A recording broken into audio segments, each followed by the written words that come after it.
Olá, estamos começando a partir desse momento aqui pela TV Assembleia mais uma edição do programa Em Discussão. E hoje o nosso tema é extremamente atual, muito polêmico. Nós vamos tratar de um assunto delicado e que tem tomado as manchetes e também sido motivo de muitos comentários nas redes sociais. Estamos falando do suicídio e, nesse caso, mais voltado para a juventude, tendo como foco, por exemplo, o noticiário que aborda os casos do Baleia Azul, que alguns chamam de desafio, mas na verdade está mais para um grupo criminoso do que praticamente um jogo. Nós vamos ter aqui no estúdio conversando conosco sobre Baleia Azul, sobre também um seriado da Netflix que aborda uma jovem que conseguiu realizar o suicídio e responsabilizar várias pessoas, tentou responsabilizar várias pessoas por esse ato. Nós temos para discutir esses temas voltados ao suicídio e à fragilidade, a essa posição de mais fragilidade que a juventude tem em relação ao suicídio. Nós vamos contar aqui com o auxílio do Tenente Coronel Arnaldo Sobrinho e também com o professor e psicólogo Newton Formiga, que tem estudado também esse assunto nos seus estudos. Começando pelo Tenente Coronel Arnaldo Sobrinho, muito obrigada pela sua presença, que acho que vai nos ajudar a compreender bastante, especialmente o fenômeno do Baleia Azul aqui na Paraíba, Tenente. É sempre um prazer contribuir com o seu programa, sei que a audiência é sempre qualificada em toda a Paraíba, em todos aqueles que assistem, e tenho certeza que esse diálogo com o professor será bastante significativo para que a gente possa esclarecer muitas questões que têm sido postas em pauta. E certamente as orientações são de extrema relevância, especialmente para os pais que às vezes ficam atônitos com uma gama de informações que transitam nas redes sociais e também na mídia. Eu gostaria de começar abordando com o senhor o fato da chegada da Baleia Azul aqui na Paraíba, que já tem cerca de 22 denúncias feitas, né? Como é que tem sido o acompanhamento da polícia a esses casos?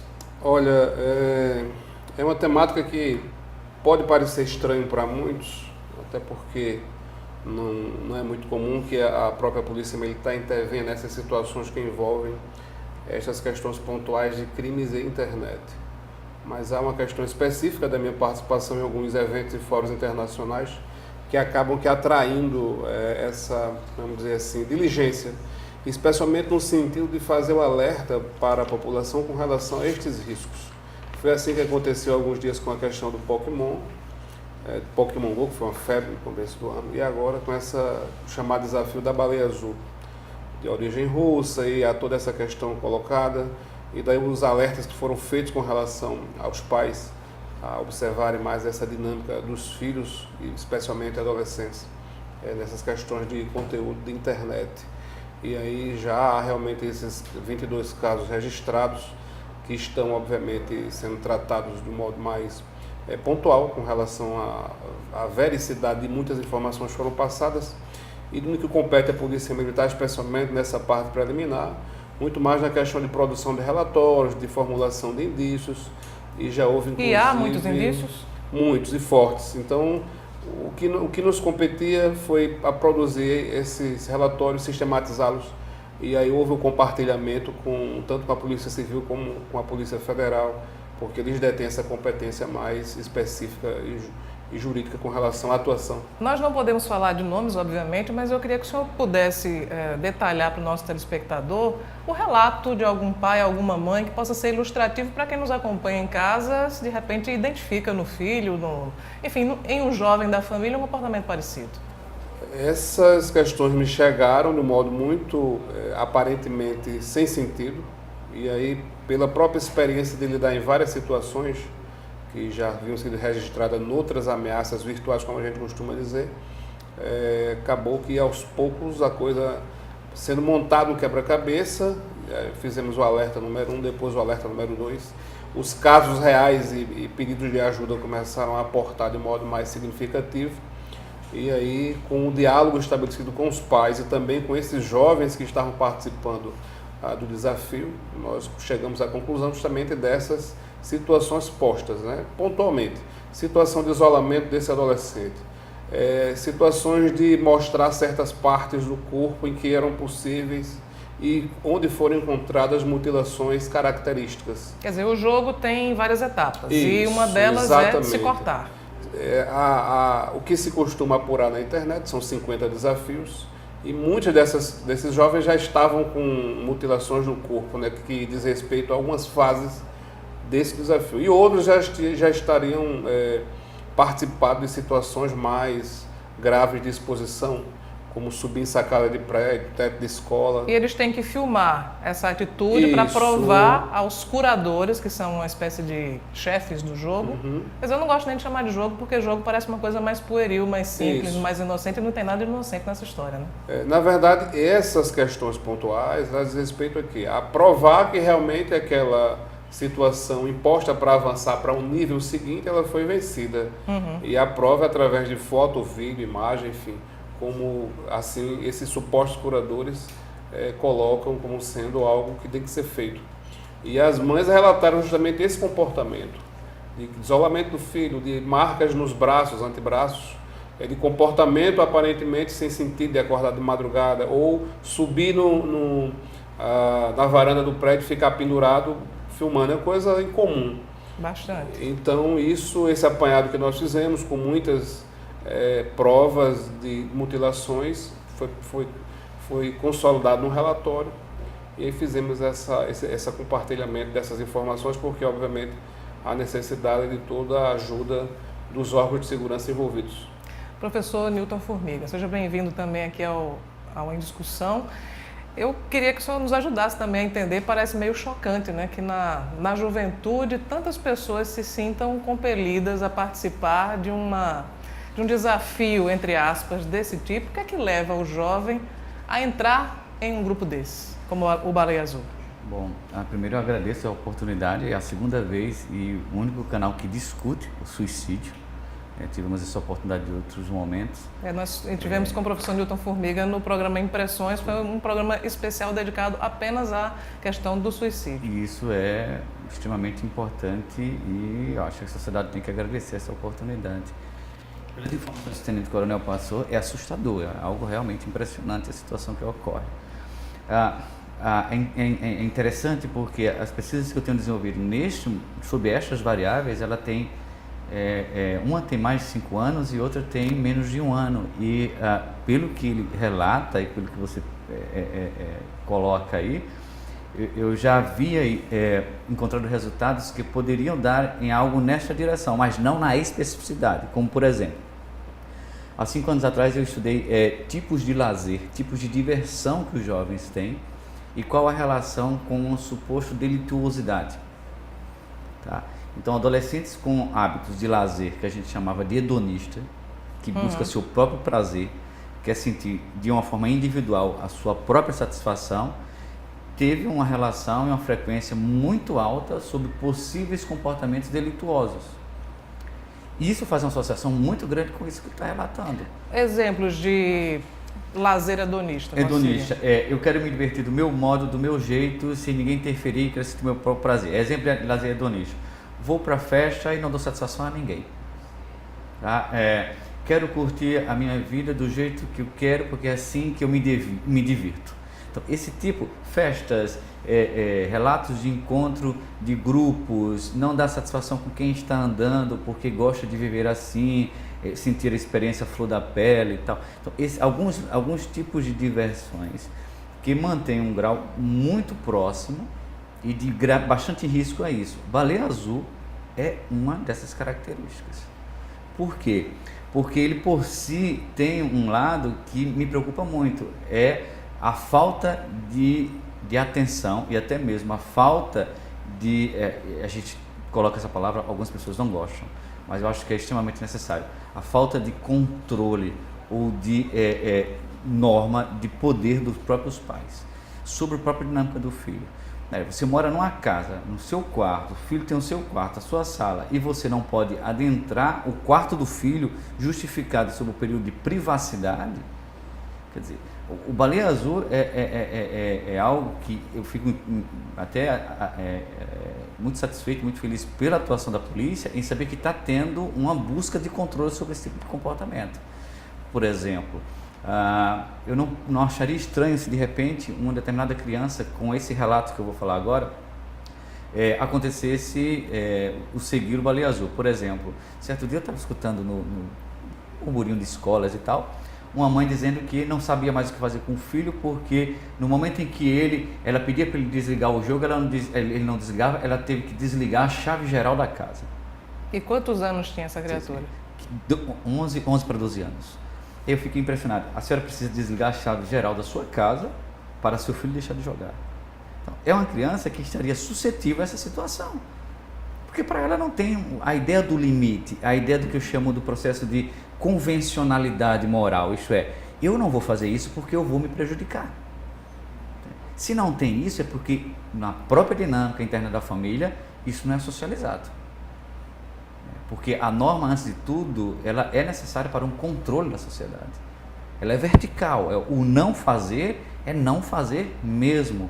O diálogo, esse não fazer, é outra consequência. E acho que há um outro aspecto que deve ser considerado aí, professor, porque como o Tenente Coronel Arnaldo falou, há 50 etapas. Quer dizer, os pais não têm controle do avançar de 50 etapas. Nem da primeira, né? Porque se você olha para uma criança e você conhece a sua dinâmica particular, desde o período infantil até a jovem adulto, é óbvio que ele vai ter um controle sobre isso.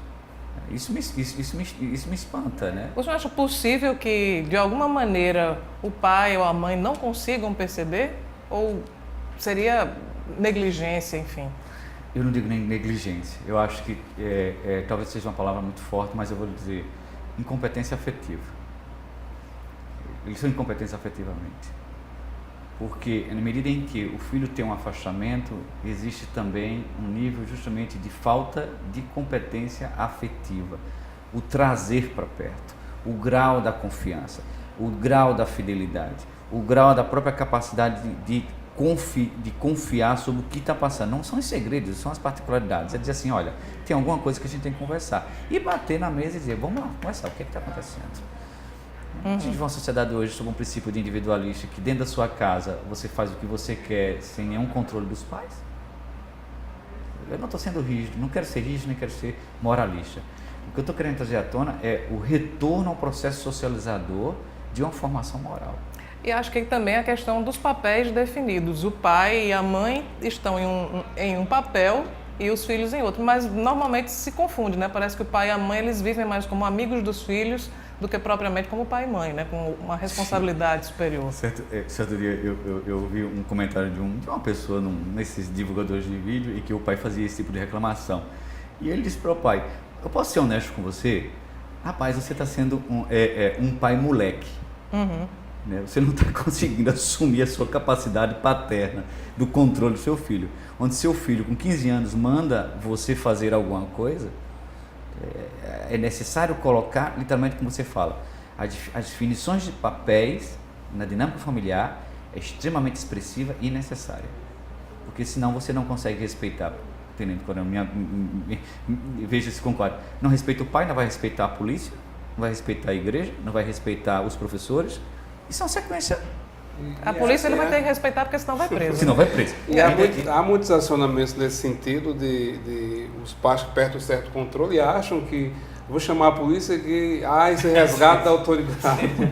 É interessante esse relato. Momentâneo, né? Porque depois continua também. Pois é, nós vamos a um breve intervalo, o assunto rende bastante, vamos continuar falando sobre essa questão do suicídio e a ameaça, principalmente entre os adolescentes, o jogo Baleia Azul, o seriado da Netflix, daqui a pouco, depois do nosso intervalo.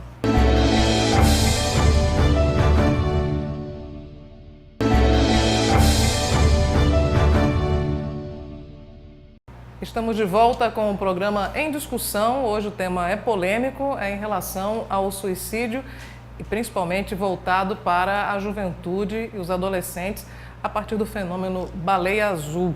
É um grupo fechado que existe na internet e que tem levado, infelizmente, muitos jovens a participar. Tem vários desafios, são 50 ao todo, a serem cumpridos. E existe, para aqueles que desobedecerem, né, Tenente Coronel Arnaldo, uma ameaça de morte a ele próprio ou à família.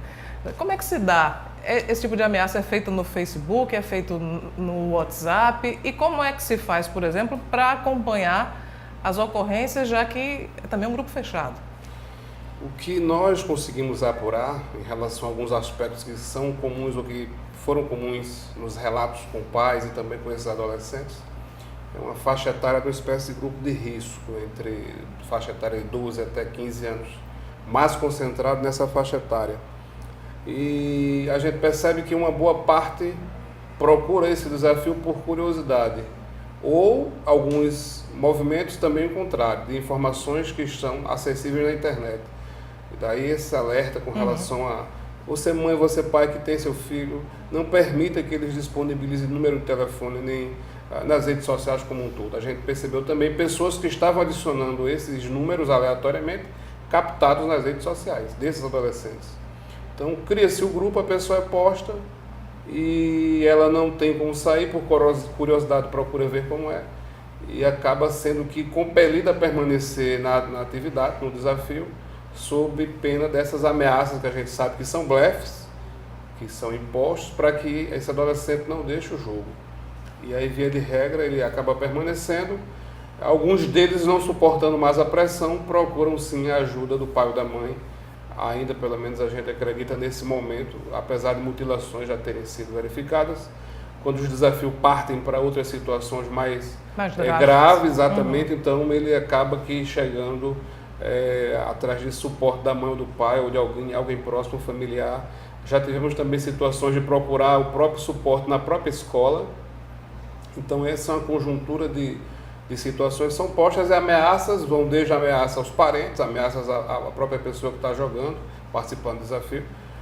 E a gente tem percebido que essas ameaças são blefes para que o adolescente permaneça justamente dentro da atividade. Parece com aquele golpe do falso sequestro? É muito similar, assim, você é muito feliz em fazer essa comparação no chamado golpe do falso sequestro. A pessoa se sente numa situação real em que acredita que o parente próximo está sob a mira de armas de assaltantes, quando na verdade não está. O interesse dele é que a pessoa permaneça ali em linha. É um terror psicológico. Isso, exatamente. Esse terror psicológico. Agora imagina que esse terror psicológico se passa justamente na cabeça de um adolescente aí na faixa de 12, 13 até 15 anos. Nós temos já vítimas paraibanas, até porque procuraram a polícia para reportar esses casos. Nós temos curadores paraibanos também, ou não é possível afirmar isso até agora? Eu diria que há curadores paraibanos. A gente pode perceber uma denúncia que chegou também há poucos dias, de uma situação registrada no Brejo, em que a denunciante sabia inclusive a identidade desse suposto curador, desse administrador, né? Dizia que fulano é filho de Beltrano. E essa situação... Deu nome, sobrenome e localização. Ela parte dessa conjuntura mais ampliada para uma conjuntura local. Mas há situações em sentido diverso. Grupos de participantes de vários estados, inclusive da Paraíba, com pessoas participando, a gente pode identificar pelo número constante no próprio número de telefone dos Estados Unidos.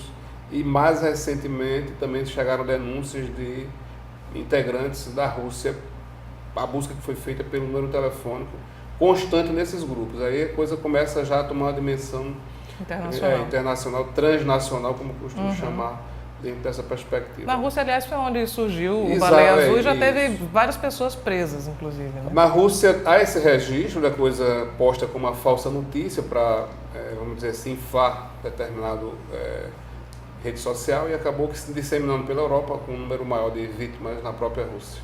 É possível identificar os curadores e a que tipo de penalidade eles ficam sujeitos? É possível identificar. Algumas situações têm sido, vamos dizer assim, sem a necessidade de nenhum recurso mais aprofundado, até pela própria... as próprias pessoas acabam denunciando, enviando os prints de telas onde constam esses números.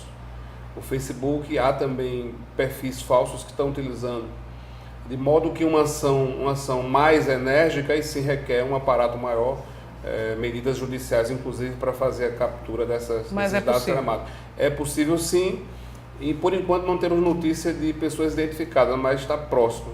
E quanto aos crimes, pode ter certeza que essas pessoas que estão patrocinando esse tipo de conduta podem incidir em crimes de ameaça, podem incidir em crimes também de induzimento e instigação ao suicídio, e ainda o crime de associação criminosa, se tiver, obviamente, uma atuação coletiva. Eu diria que, juntando tudo, já dá uns 15 anos de prisão bem impostos, eu diria. Professor Newton Formiga, nós falamos sobre a questão do hedonismo na juventude, que pode ser um dos componentes que levam, né, o jovem a buscar esses grupos fechados na internet, grupos que estimulam esse tipo de prática, mas eu queria abordar um outro aspecto, que aí são aqueles jovens que têm problemas depressivos, têm transtorno diversos de ansiedade, enfim. Isso também é muito frequente na adolescência, na juventude?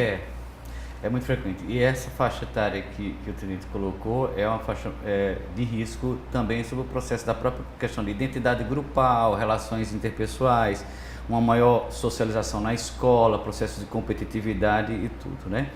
Agora, não poderíamos dizer que isso seria consequência especificamente de estruturas depressivas. Como estrutura depressiva, você já tem uma dinâmica patológica. O que é possível, e eu alerto muito a isso, até porque os trabalhos de pesquisa que eu tenho desenvolvido e tenho sempre feito críticas, não é trabalhar com as pessoas clinicamente estabelecidas depressivas ou ansiosas ou etc., que tem uma patologia, mas poder identificar traços depressivos, características depressivas. Como eu vou identificar isso? É a aproximação e a diminuição do nicho familiar. Tá? Está mais próximo, está participando, está envolvido, está identificando fatores de mudança de comportamento. Não tem um tempo. Eu trabalho de manhã e à tarde, chego em casa, meu filho está dormindo. Abra a porta e vá falar com ele. Fico com vergonha porque tem um quarto de privacidade. Não interessa. Eu trago um exemplo familiar, tanto na minha casa, meu pai, quando chegava tarde, estava todo mundo dormindo, ele abria a porta, falava com todo mundo, fazia carícia, a gente lembrava. E a gente é como se ficasse esperando esse momento, naquele fase da sonolência. Né? Tá, então, quando você começa a desenvolver esse processo de comportamento, você começa a perceber várias dinâmicas. Então, vários fatores que estão mudando o comportamento do sujeito, o comportamento do jovem com o pai, com a mãe, com os vizinhos. Professores mais atentos, porque aí a gente tem uma crise muito grande sobre o processo educacional e da formação. Os professores não se acham responsáveis pela formação social do jovem, do estudante. São, sim, responsáveis demais por isso, porque é ele onde vai ter a atenção quando não está em casa, tá? Porque os jovens querem me agredir e tal. Existem outros fatores, tá? Existem outras condições. Então, são conhecimentos, são identificações que mantêm algo extremamente fácil de fazer o controle, de saber onde está. De repente, uma criança, um garoto que não veste mais a camisa de manga curta, passa a ser manga... Mas por quê? O que é que está acontecendo? Vestidos não mais curtos, vestidos longos, calças jeans, o que é que está acontecendo, né? Não é invasão de privacidade, mas é a capacidade de poder fazer um controle ou uma mediação sobre esse processo. Há casos em que os pais e mães fazem de conta que não estão percebendo por não saber como lidar com o problema? Eu acho que isto e mais alguma coisa. É muito interessante o que você comentou. Sim, não estou sabendo, eu vou recorrer a outras pessoas. Mas também porque estão fingindo não ver, porque sabem de onde vem a culpa. Ou por uma falta de controle, ou por uma má administração do comportamento parental, das relações familiares e mais. Você bem direto assim, numa situação de controle. Tem coisas mais incríveis na vida para o processo de maturidade do que você ter o conflito. Quando o tenente coronel falou isto, da dificuldade da idade, é nessa idade onde o conflito, que a gente chamou conflito cognitivo, do pensamento, da memória, da inteligência, do afeto, tem que ocorrer para ele saber se frustrar. Hoje a criança não pode se frustrar, não pode entrar em conflito. É uma espécie de uma psicologização do amor tão grande que confunde com a realidade da estrutura psicológica. Porque você só vai saber lidar com o conflito. Por exemplo, tenente, o que você fala, eu estou frustrando você, eu estou querendo, você vai morrer, vou matar seu pai. Se essa criança ou esse garoto tem um conflito, ele sabe lidar com o nível de frustração e da negação. Não vai matar porque você não conhece meu pai. Então, o que é que eu vou fazer? Não vai matar porque você não conhece. Porque você tem um nível de maturidade, ele sabe que isso não vai chegar. Quer dizer, você evolui, você avança. Você hoje não tem processo de frustração nas crianças. Né? Hoje as pessoas estão chamando veterinários para saber como lidar com o seu cachorro. Com o comportamento, não com a saúde. Com a saúde, porque não sabe lidar com o comportamento do animal. Quer dizer, imagine isso no ser humano. Então, são situações complexas e ele talvez não lide com isso porque o pai ou não sabe lidar ou porque está ali identificado a sua falha. O senhor falou sobre o temor que os pais têm em relação à culpa. Eu vou deixar uma pergunta pendente para a gente ir ao intervalo. Existe realmente culpa nos casos de suicídio? Aí eu já pego o mote para a série do Netflix. São 13 razões, 13 motivos, não me recordo exatamente qual o nome, mas que a protagonista deixa cartas responsabilizando 13 pessoas. Essa culpa realmente existe? A gente fala sobre isso depois do intervalo.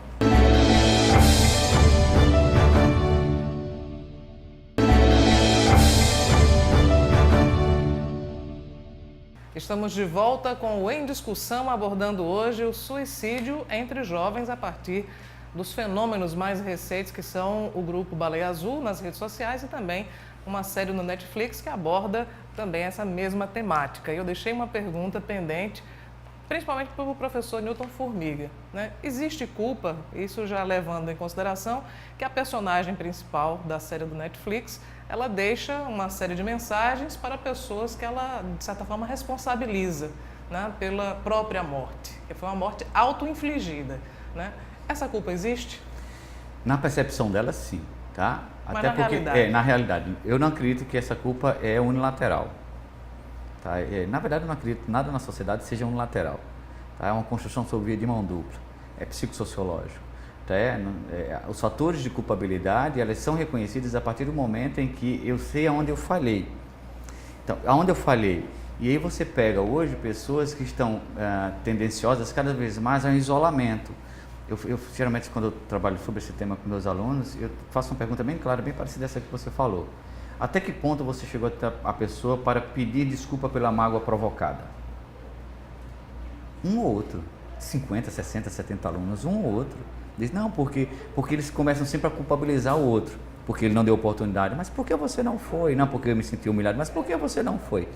A culpa, na verdade, existe sob via de mão dupla. Por um lado, eu reconheço quanto pai que existem algumas falhas no meu processo educacional, no meu processo de formação e no meu processo afetivo de construção na própria filiação. Então, o que é que eu vou fazer? Eu tenho que ser honesto comigo e dizer, olha, você me desculpa, se eu errei, vamos tentar desenvolver uma nova perspectiva, uma nova proposta. Eu queria saber onde é que você está. Agora, gostaria que você também estivesse disponível para me escutar. Eu não posso só ouvir você. E isso tem que ser feito de uma maneira muito estruturada com o adolescente, porque o adolescente tem mania de estar culpabilizando o adulto, que é muito engraçado. Aí daqui a pouco ele é aquilo que nós fomos quanto pai, ele quando for pai. Então é um processo muito de cíclico. E aí, onde é que está a culpa? Na maioria das vezes essas pessoas não querem assumir, eu tenho a impressão, não, eu concordo com você com a dificuldade de a gente avaliar o suicídio num processo progressivo, a não ser na dimensão cognitiva ou de observação, porque você não sabe a hora que vai acontecer. Porque se soubesse, a gente poderia ver onde está o erro, qual foi a falha, onde é o problema, para que a gente pudesse saber. Se não for estruturante, se não for algum problema, um distúrbio, um transtorno, mas se for um processo que tem a ver com baleia azul, que tem a ver com os processos de risco, a gente consegue avaliar. Então a culpa, na verdade, é como se ela fosse assumir tal ato e não quisesse ser responsável totalmente por isso. Só que ela é unilateral, ela só coloca isso por um lado. Tá? A culpa existe, mas ela existe sob via de mão dupla. E ambos têm que ser honestos o possível para poder se reconhecer. Professor, e quais são os canais de ajuda para esse adolescente que pensa, né, que é aquela situação de depressão ou de ansiedade, de angústia profunda, que ela é eterna? Porque, na verdade, acho que tem também muito a ver com os hormônios, com o momento de vida, tem a ver com uma série de coisas que são transitórias, né? Tem. Um dos critérios específicos que eu acho que é extremamente importante é a construção de um bem-estar no ambiente familiar. Conflito existe, isso é óbvio. São lutas entre pequenos poderes, entre micropoderes, né? Cada um querendo ter um espaço, desde um tipo de alimentação até um espaço na casa. Uhum. Mas se você cria nesse processo de competitividade um bem-estar, onde as pessoas busquem as experiências de estarem felizes, de buscarem um conforto, uma realização, é possível você inibir muitos dos fatores que podem decorrer distúrbios ou transtornos. a questão da desestrutura afetiva. Agora, é necessário sinceridade de todas as partes. É necessário colocar as cartas na mesa e dizer assim, aonde eu estou errando quanto pai, aonde você está errando quanto filho. Porque caso contrário, a gente não consegue resolver nada. Isso me leva a uma observação muito clara, como por exemplo, entreguei desculpe, a gente não está colocando aqui questões religiosas, isso não é o fato, mas isso me assusta quando entreguei meu filho a Deus para resolver o problema dele. Você tem que entregar a você. É você o responsável. Deus pode até ajudar você, mas você primeiro tem que agir sobre essa questão. Então, vou rezar, não estou discutindo questão religiosa, mas estou discutindo que as pessoas muitas vezes estão colocando os processos religiosos e místicos como fator tangente à sua responsabilidade. Vontade de Deus quis assim e tal. Gente, vamos assumir. Ser pai não é brincadeira. Não é tirar uma pilha. Você tem que se envolver mesmo. Tenente Coronel Arnaldo, e a ajuda da polícia, como é que pode ser acessada? Olha só, em situações diria, mais graves de emergência, a polícia tem os canais, a polícia tem um canal através do 90, é o canal de emergência. E em relação a essa questão do suicídio em si, há quase sempre intervenção em situações mais drásticas, né? Vez por outra chega um caso de alguém que está pendurado na ponte. As chamadas vias de fato. Isso. Né? Pendurado na ponte, subiu na torre, subiu no poste. Isso acaba provocando um acionamento tanto da polícia como do Corpo de Bombeiros através desses números de emergência. Os policiais, é uma curiosidade, os policiais têm uma preparação específica para lidar com esse momento de crise extrema?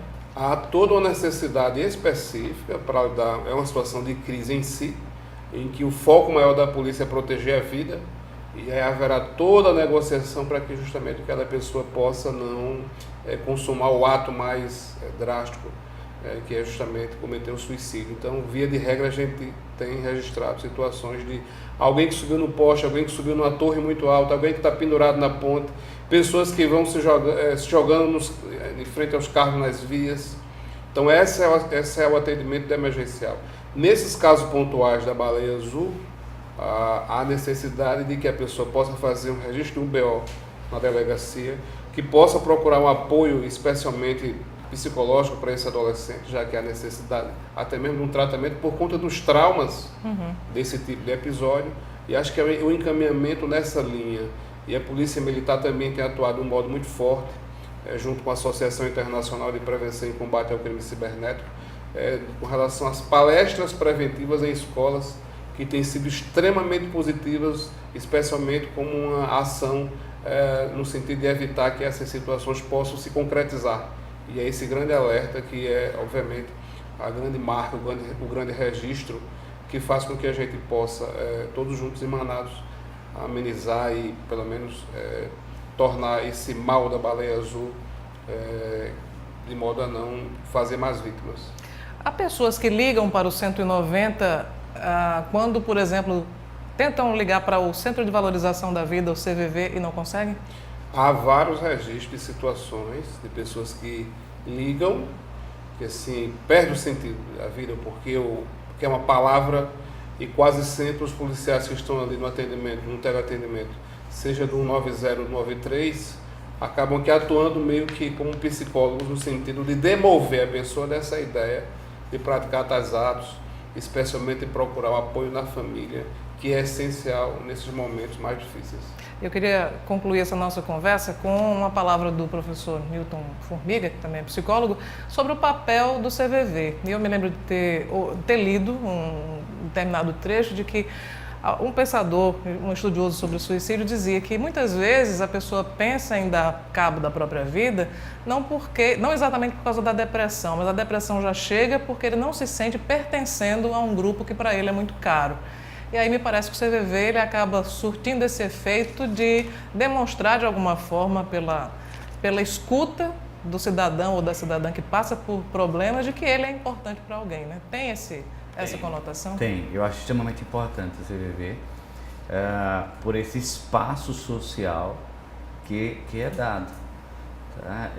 E isso que você comenta, eu chamo muita atenção. Às vezes eu comento até com meus alunos isso. a gente tem que ter muito cuidado, não só pelo que está falando ou pelo que está agindo com as pessoas que estão no nosso entorno. Porque nós podemos ser tanto motivos de desgraça como motivo de benefício para essa pessoa. Então, muitas vezes você não está tendo tempo, não conversa, não quer saber, está irritado, tal, etc., sobre o próprio conjunto social, seja da pessoa de uma classe mais baixa ou da pessoa de classe mais alta. Você não consegue ouvir, apenas dar atenção é um dos requisitos extremamente importantes. E isso é o que o CVV faz. E que, por minha surpresa também, a Polícia Militar dá espaço também a esse tipo de atitude, que é extremamente importante, para mostrar a participação e o envolvimento social da Polícia Militar também com esse cidadão. Ninguém está fugindo de nada. Então, não só o CVV, como a Polícia Militar e outros processos que, por exemplo, o Estado podia fornecer um espaço específico dos setores de saúde da família como responsáveis por isso. Você tem psicólogo, tem médico, tem psiquiatra que poderia dar um apoio. Isso fica para outros processos de políticas públicas. Agora, o importante é justamente o envolvimento como um todo. Tá? E isso é necessário. Professor, muito obrigada pela sua presença, mais uma vez nos ajudando a compreender melhor esse fenômeno. Eu que agradeço. Tenente Coronel Arnaldo Sobrinho, também muito obrigada pela sua vinda e boa sorte, né? Que rendam bons frutos do seu trabalho. Sempre à disposição. E que essa baleia azul passe bem longe da Paraíba, do Brasil. Bom, nós vamos conferir agora algumas recomendações que são descumpridas por essa série do Netflix, As 13 Razões. A gente vai explicar a você por quê agora. A série 13 Reasons Why, ou 13 Porquês em português, vai contra importantes recomendações da Organização Mundial de Saúde no que diz respeito à abordagem do suicídio. Why didn't you say this to me when I was alive? Vamos conhecer algumas delas. O método usado para o ato jamais deve ser detalhado, muito menos exibido. Cartas e mensagens de suicidas também não devem ser divulgadas. Os autores se encontram em um momento de extrema angústia e tendem a responsabilizar outras pessoas pela tristeza que vivenciaram. É uma vingança quase sempre injusta.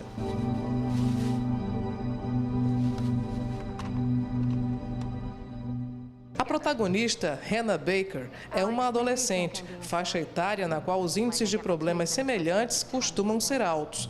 Deve-se sempre evitar a glamorização do suicida. Ele não é um herói, mas sim uma pessoa que passa por sérios problemas e precisa de ajuda. O relato sereno e lúcido de Hannah nas gravações sugere que o suicídio possa ser uma alternativa para o sofrimento. Na verdade, a Organização Mundial de Saúde prova que em pelo menos 90% dos casos, os suicídios estão relacionados a patologias de ordem mental, que são diagnosticáveis e tratáveis, especialmente no que se trata da depressão.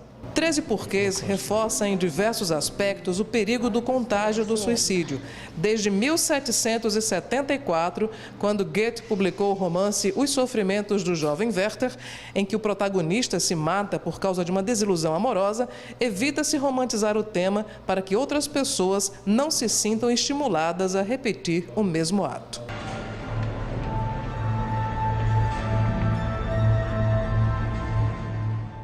Bom, e o Em Discussão de hoje vai ficando por aqui. Aguardamos a sua audiência na próxima edição. Até lá!